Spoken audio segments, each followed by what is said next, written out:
আহমেদাবাদ বিমান দুর্ঘটনায় শোকের রেশ এখনো আছড়ে পড়ছে ভারতের বিভিন্ন শহরে। সকাল থেকে মুম্বাইয়ের অলিতে গলিতে ভাসছে একটাই নাম, ক্যাপ্টেন সুমিত সাবরওয়াল।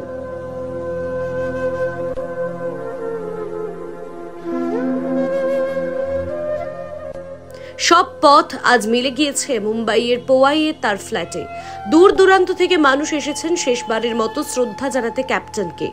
কফিন বন্দি দেহ বাড়িতে আসতেই বাকরুদ্ধ হয়ে পড়েন ক্যাপ্টেনের বৃদ্ধ বাবা মা।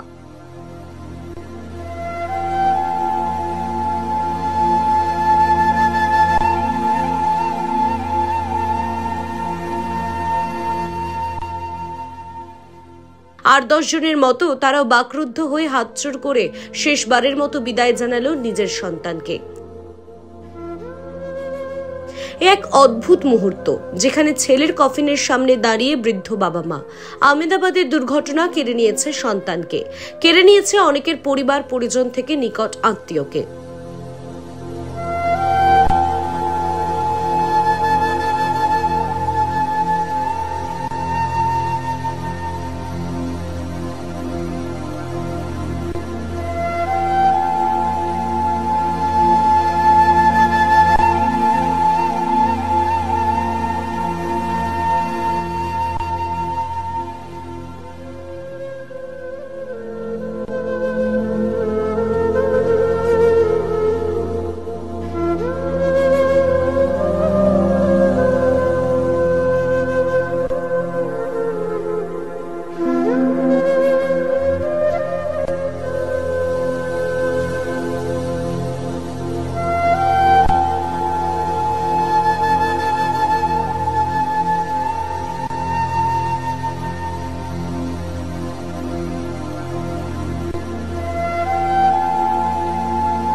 সময় থমকে থাকলেও সময় যে কখনোই থেমে থাকে না।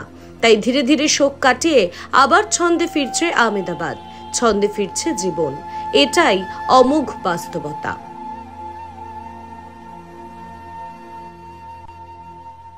Bureau report, news pole Bangla.